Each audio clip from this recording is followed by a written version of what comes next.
Uh, I'm totally hooked on astrology, a lifelong learner, and I just love to talk about it. I think about it all the time, and so I'm not so busy in my practice, but certainly available. So yeah, let's get started. And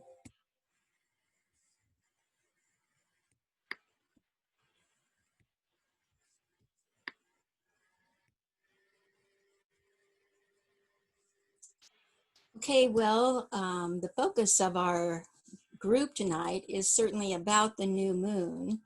But since this is the last new moon before our national election, I've chosen to give a little broader view about some of the circumstances we find ourselves in this time of year, and also, some ideas about what's really going on in the bigger picture as we go into the next year.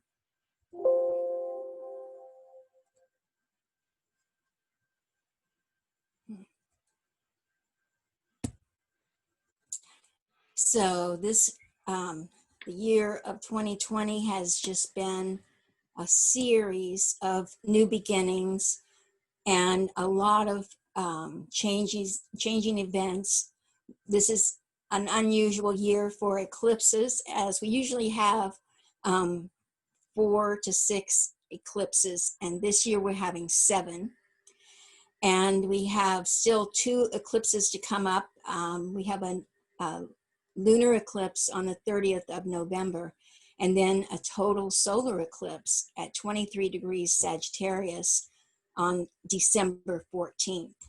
And we'll talk about that date again later. We have a big year in terms of many endings and new beginnings. So we talk about the planetary conjunctions and as synodic. They're synodic conjunctions. This is planet to planet. There is other types of cycles that are more about relation to fixed stars. Those are sidereal cycles. But this we're talking about the really big conjunctions that have to do with events that change our society and really the globe, because these are not limited to one nation, but of course all people. And so we started the year with the Saturn-Pluto conjunction on January 12th of 2020 at 22 degrees of Capricorn and 44 minutes. And I've given this list because I just want to emphasize the repeating degree points, which means that you could take them like layers of an onion. And the Saturn, Jupiter and Saturn aspects are of a higher nature. They're much more important. But we also then have the smaller Mars activity, which is Mars is considered an intermediate planet between the inferior planets, Venus and Mercury, and the outer planets, Jupiter to Pluto. And so Mars is a link, and it has to do with action. It has a 2-year cycle in itself. So primarily Mars is the planet of action and motivation. And so on March 19th, which was about the day that we started the whole COVID lockdown, was a Mars-Jupiter conjunction at 22 Capricorn, and almost exactly at the point of the Saturn-Pluto conjunction. And so Saturn and Pluto have a lot of energy around control, issues of containment and control. And Mars and Jupiter are social planets. And so there's the beginning of our mix. And then March 23rd, Mars and Pluto had a conjunction at 24:42 Capricorn. Then Mars continued and met up with Saturn at 0 Aquarius. And so that's also an initiation of the next pattern that we find at the very end of the year, going into a longer influence of time. The Jupiter-Pluto conjunction has 3 contacts because of both planets having their retrograde periods. So they met at first April 5th at 24 Capricorn, then June 30th again at 24 Capricorn, with both of them being retrograde. And then they have their final conjunction just after the election, November 12th. And this is also the same day that Mars, who is retrograde currently, will turn direct. And so the Jupiter-Pluto conjunction, again, 2242 Capricorn. So when a point is repeated with multiple contacts of different planetary energies, it sets the stage for something that's much more impactful and really hard to just have simple resolutions to problems. And so the final conjunction is the Saturn-Jupiter conjunction at the 1st degree of Aquarius on December 20th, which is also the winter solstice. So these cycle points really are connected quite a bit to the solar points of the year, the seasonal points. So the great conjunctions are great because they don't happen all the time. The Saturn-Pluto is a 33-year cycle, thereabouts. And this especially has to do with deep cultural transformations. This is like, you know, going into the whole idea of, for instance, racism and the history of racism, not only in our country, but in the collective of the modern world. The Jupiter-Saturn conjunctions are more regular. They happen about every 20 years, but they happen in a pattern of being in the signs of the same element for a pattern of about 242 years. So this is a theme that's changing now and relates so much to what is the next step of moving into 2021 and more into the fruitful changes of the 21st century. There was a Jupiter-Saturn conjunction in 1981 in Libra, and this was the first air conjunction. But then we had a retrogressive conjunction in Earth in 2000, and that was in Taurus. And it's considered just an anomaly. And this conjunction at the end of 2020 establishes Aquarius and the air element as the new element. And then the Jupiter-Pluto cycles are 12 years. These are because Jupiter itself has a 12-year cycle. So it's pretty frequent for Jupiter to connect with Pluto. And these are obvious cycles of growth that always include some form of power struggle. And they are often associated with widespread epidemics as well as financial challenges. Remember, 12 years ago was 2008. So really important cycle index, the Barbeau cycle index, is used in mundane astrology to kind of recognize the stability or instability of the times. Andrew Barbeau is a French astrologer, and he recognized a method of measuring the degrees of conjunctionness of the outer planets at any given time, which gives a view of periods of stability and instability. And he said in mundane astrology, in accordance with the ancient idea of the great year, it is found that when several of these great conjunctions occur close to one another, this is likely to produce a period of crisis, as though too many ideas are going through a radical death and rebirth simultaneously.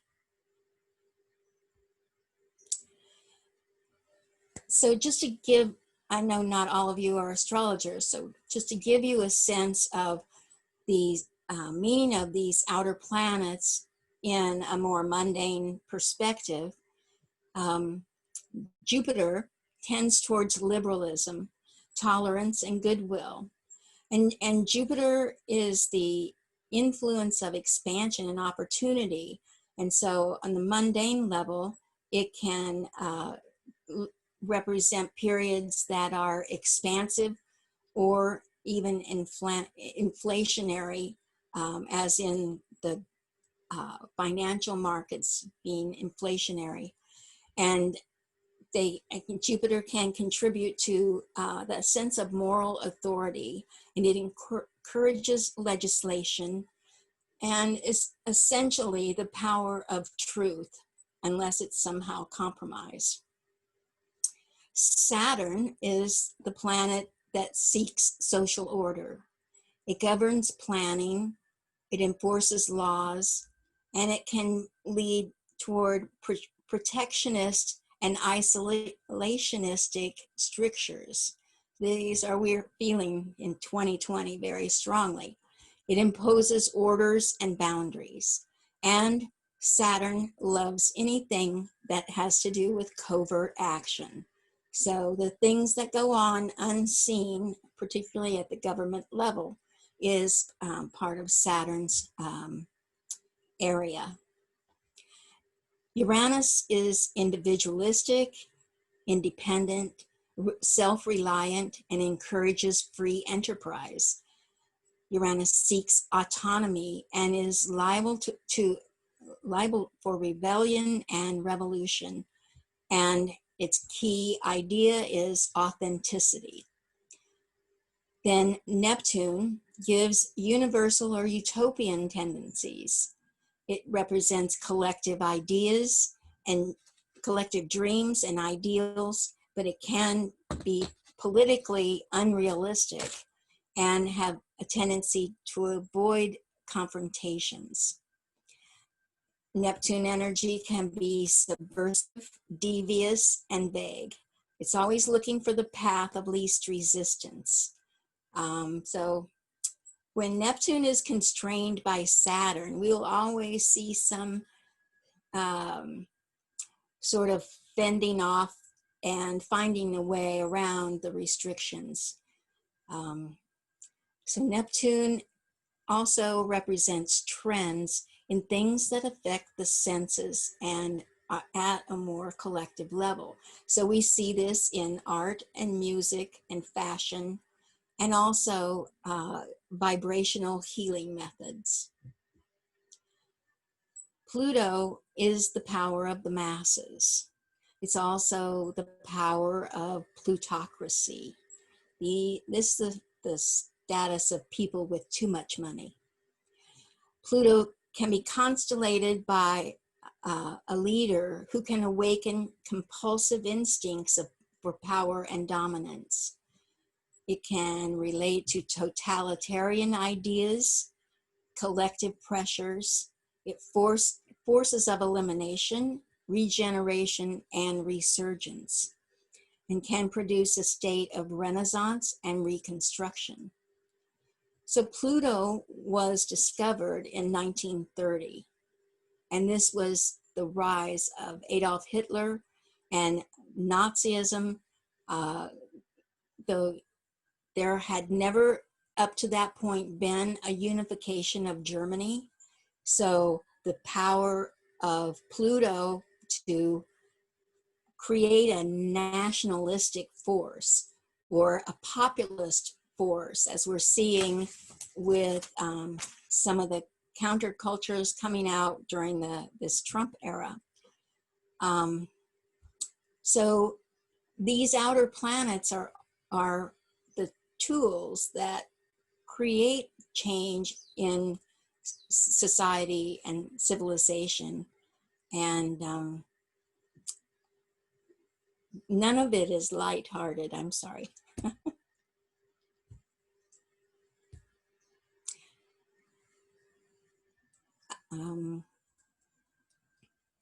So the Libra New Moon is a phase of larger general cycles, and we can see the lunar phases as being pulses to these cycles. The new moon is important this time because for our American society, especially because this is the one new moon just before the election of new leaderships on multiple levels. The degree of the new moon is the sun-moon conjunction is at 23 Libra, 53. Now you notice this is a repeating pulse around the 22 to 24 degrees of cardinal signs, particularly Capricorn, that we've seen throughout the year. And this includes a couple of eclipses. There, in the celestial background, we have the fixed star Spica, which represents the ear of wheat in the hand of the Virgin, which is at 23 Libra, 58 minutes. And so having Spica present with this lunar phase sets also the influence in the background of things relative to the star. And so it is generally a beneficial star of Mercury and Venus quality. These are the planets that communicate and have feeling for each other. So it gives a focus of agriculture, the arts, and a good harvest. So this brings our attention in this period to feeding people and efforts towards food security. This new moon, in its general picture, features a stressful configuration of the sun and moon opposing Mars and squaring Jupiter, Pluto, and Saturn. And Mercury is retrograde, opposing Uranus. So here is our chart for the new moon, and this chart is set for Washington, D.C., and the time of the new moon there was at 3:31 p.m. Eastern Daylight Time.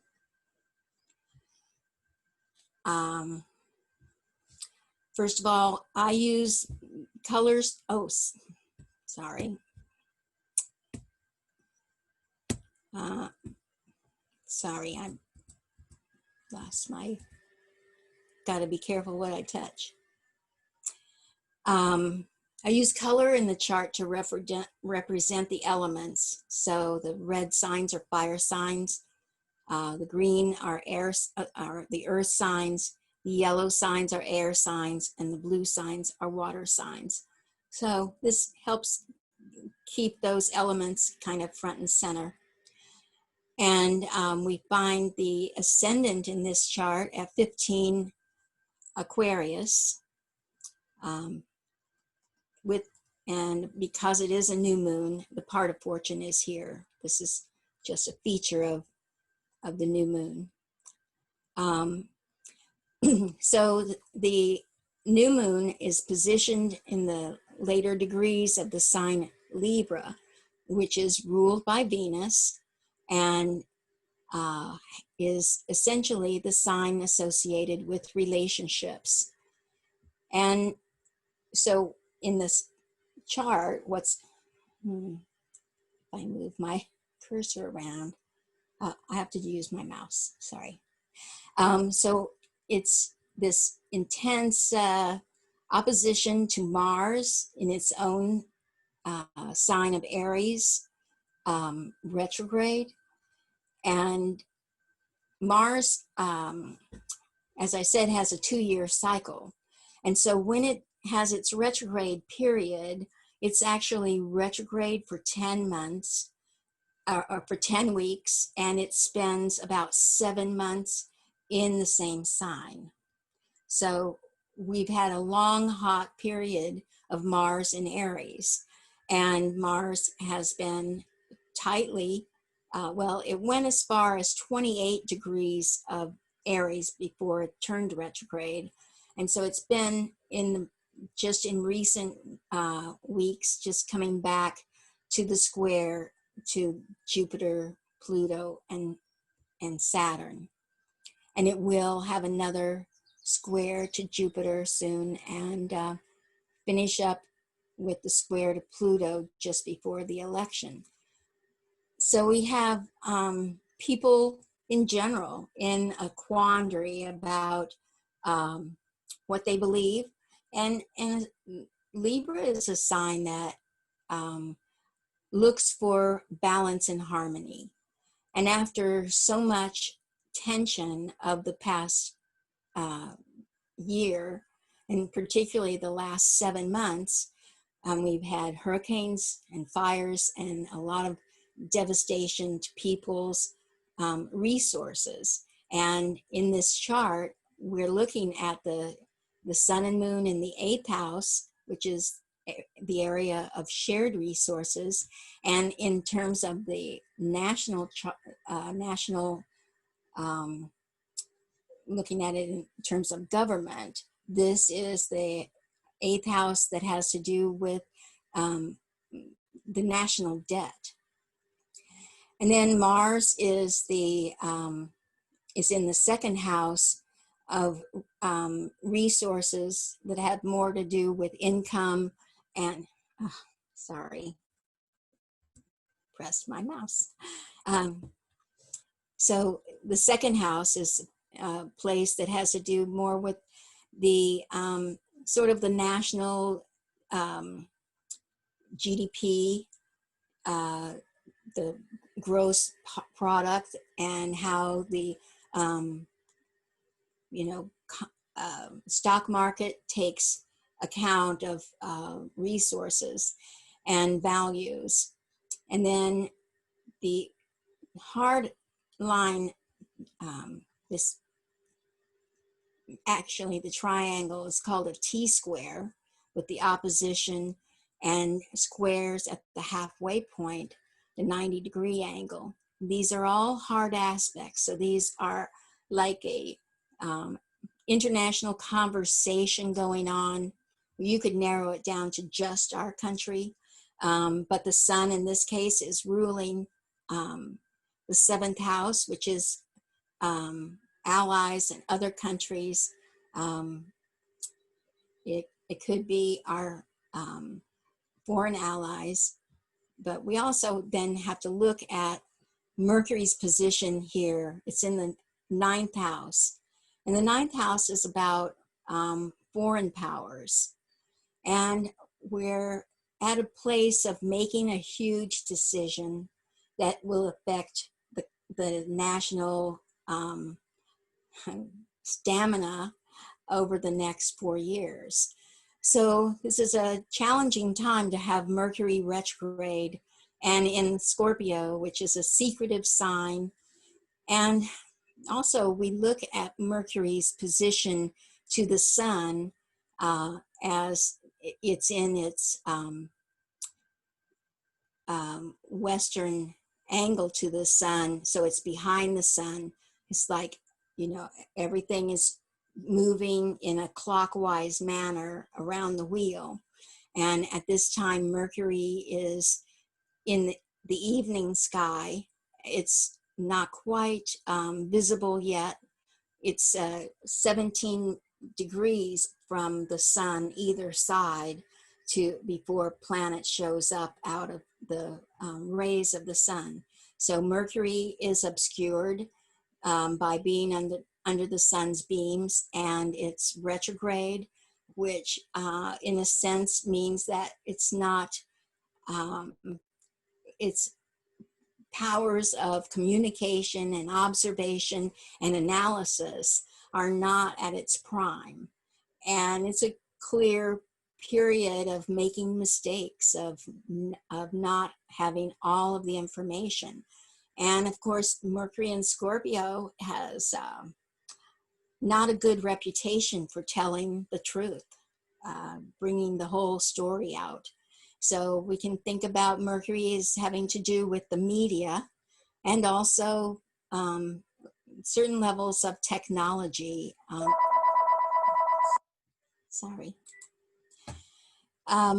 And Mercury is directly in opposition to the planet Uranus.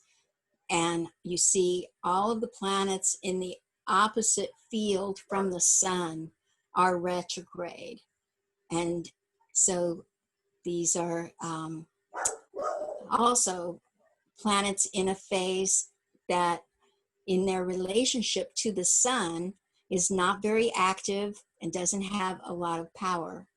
And even Mars is in a position that we call curtailed passage. And so it's momentarily sort of held up, which essentially means that there's nothing happening. There's no real commitment to action, and we still are working out a plan. And Mars in its square to the Capricorn planets is a real tug of war. We can think even now in terms of the decision to put in a new Supreme Court justice. And this Mercury position could be relative to that as well, because the ninth house has to do with the judiciary, the legal system. So there's a lot of different topics at stake.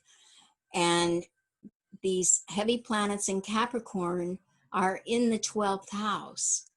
So in relationship to the sun, we can think of the sun as the president of the national chart. So the sun can represent the president and his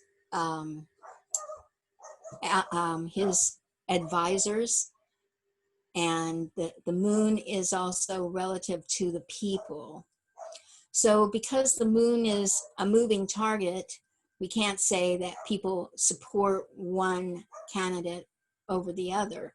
And the Mars-Saturn square is a continued debate, almost to brawling in the street. So this could be a very intense period going into the election. And Mercury will turn retrograde on election day. And at that point, it will be at 25 degrees of Libra. So almost back to the point of the sun and moon. And the sun will have changed places, and the sun will be about 12 degrees of Scorpio at that time. So we have some really tense energy here, and I think it's difficult to make a decision on which party wins. And let's don't leave Venus out. Venus is in the sign of Virgo, which is ruled by Mercury. So in a triangle, we have this interesting patterning where Venus is the ruler of the lunation. Venus rules Libra, and Mars rules Scorpio. And so that makes this tension aspect a little, and Venus also rules Taurus. So we have the rulers sort of in a juxtaposition to each other, and not, Mars is actually the strongest energy by having essential dignity, and also Saturn. And these are really the only two dignified planets. So everybody else is kind of loose and undecided. But we have Venus coming from this intercepted place of the seventh house. That means that it's in a sign that's contained by two other signs. So Virgo doesn't actually touch the cusp. And Venus is in opposition to Neptune. So we might think about this as the collective dream. Venus certainly desires peace and harmony, but is a little frustrated now through this, in being in the sign of Virgo. It is a sign of Venus's fall. And so it doesn't have a lot of power. It's like almost invisible. So when we're trying to sort out, say, making a choice from a position of values, it's also in challenge of, you know, whose values, and the oppositions keep everybody stirred up and argumentative. So this new moon is a tense one. And I think it still leaves people looking for answers. Some of the election issues are that this is the first time for the entire nation to vote by mail. With Mercury retrograde, we have all kinds of loopholes, problems with timing, with people dropping their ballots in the right places, and then depending on other people to do the right thing. So the election results will likely be delayed, especially with Mercury making its station direct on November 3rd at 25 Libra in a direct square to Saturn. And Saturn curtails, limits, restricts. So certainly we're facing a contested result. So this can mean delays and perhaps secret eliminations. The United States Mercury is at 24 degrees Cancer. So if that gives you a sense of how trying it's been on a national level to make decisions and move forward with Congress, the two branches of the Congress and the Senate trying to make choices, and everyone's stalled. So the opposition of the Capricorn group to the national Mercury is one of the hardest things. And this national Mercury is in the 8th house. And so, you know, we're all looking for whether we get some help from the government, the stimulus checks, all of that's just in delay mode right now. As I said, we have some time before we figure out what the results are of it. It's going to be so different. We don't have the polling results coming in from everywhere in the nation, like people are used to staying up late and watching the results. And so this year is going to be really different. I'm not sure what we'll look for as far as media. But, you know, in the bottom line is the Electoral College will make the decision. And so I understand that the night of the election at each state level, the electoral candidates are made, and then they don't meet until December, and they have their official vote on December 14th, which is the day of the total solar eclipse. Hard to say how that's going to come out. And then the president will preside as president of the Senate on January 6th to certify and finalize the vote. And then the inauguration is on January 20th with the sun at 0 Aquarius.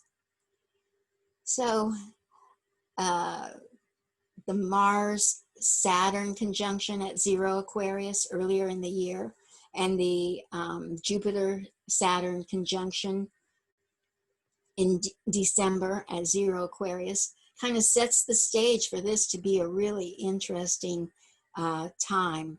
And I would even question if we're going to see a real inauguration. So here is the proposed chart for the inauguration. And this chart can be, if they follow through, if they, do it on time and everyone does their role, this is the setup that has power for the next 4 years, and will have a lot of influence over the power of the president and how he represents the nation, and what primary issues come up as a part of that process.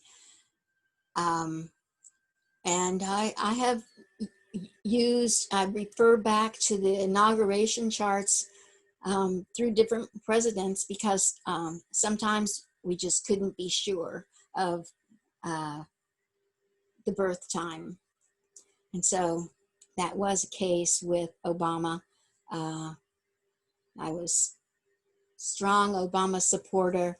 I even wrote an article in a locally produced magazine called Obamaland, and represented Obama as a kingly type of person. But then, we have to just see how history plays it out. But you see in this chart some really tense energies that will continue on into 21. And I want to point out that, well, there's a,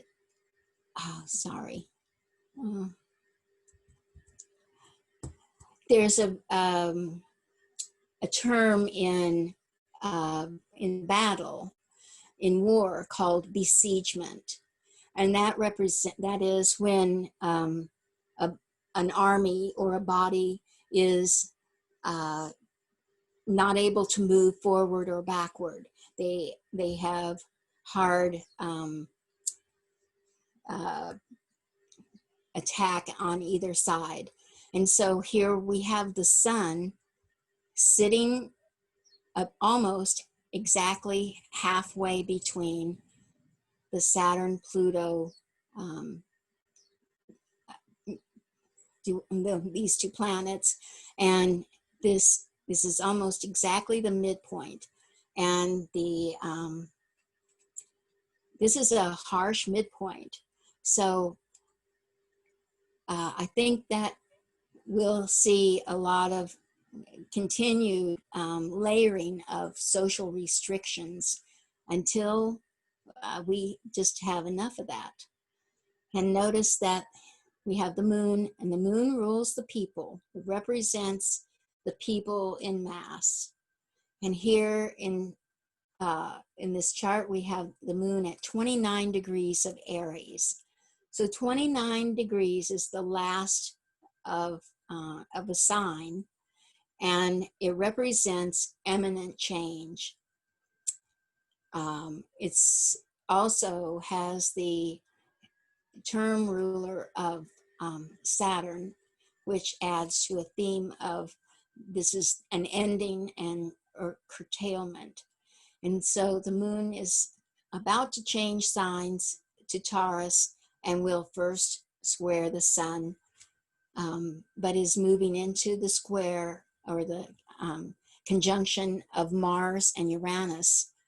And these are, if you consider Mars having to do with will with intention, with the qualities of the warrior or the hero, and its conjunction with Uranus, the planet of revolution, freedom, free enterprise. We have an established situation that the people about had it as far as they can take it. And so the beginning first quarter of the first year of the president's new, whoever is president, the new term, is going to be very fitful, turbulent, and quite a lot of struggle. One of the better points of this chart, which might have to do with some legal situation that saves the day, that brings things to a better resolution, is the fact that Venus rules the ascendant and is in a direct trine.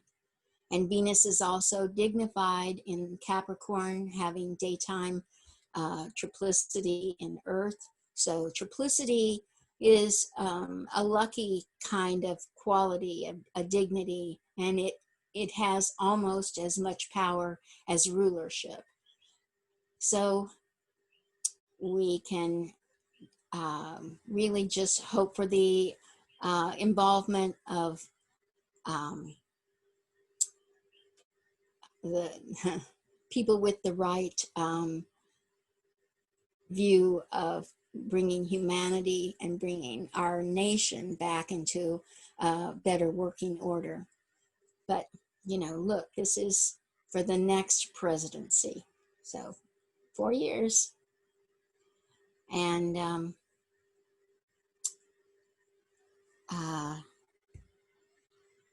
so I wanted to just go a little about life outside of politics. So some of the things I feel like are in the works, especially with the more alternative establishments, is that people are finding a way or seeking ways for more sustainable living and to reduce dependence on government programs. We're finding links with others to form support groups and networks, especially around food. And just keep in mind, it's all cyclic. This isn't the first time. And, you know, we can watch these huge cycles happen over long periods of history. And one of the better things is that we come out on the other side with, and we're moving into the air element, which is much more about cooperation versus the earth element about commerce and boundaries and limitations. So new ideas, new systems of living that will be much more reflective of the unique qualities of these younger generations that are just behind us. You know, we had the kids with the collective group of Capricorn planets and the late 90s, and 89 to early 90s. And then we've had in the 80s the group of kids with all of the Sagittarius planets. And so we have generations coming along behind us. And I'm from, of course, the baby boomers. We're on our way out, but I'm happy to see the excitement and the new ideas of the younger people. And so it's, you know, we are adaptable this is a time of dramatic change. And like Barbo suggests, that there are so many ideas that are at a revolutionary point of change that we really kind of have to let go and let God be in the mode of letting the young people have a voice, and just find this time of restriction as a way to move on to better days. Actually, the decades of the 30s to the 50s of every century are periods of growth and prosperity. The second decade of every century is a hard time mixed with depressions, war, and a lot of struggle. So we're ending that decade. And so we have the next period of Mars and Uranus. And what do we do? Mars is what we do and how we do it. And Uranus is revolutionary change. So how do you want to dream it?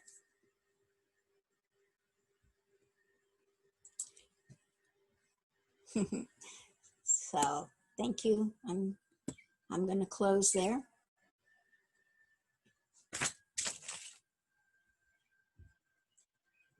That was fabulous, Norma Jean. Thank you so much. I loved all that. I particularly like it that Venus is in Capricorn on Inauguration Day, looking for who are those women in power who are going to step up and help organize the new powers to be.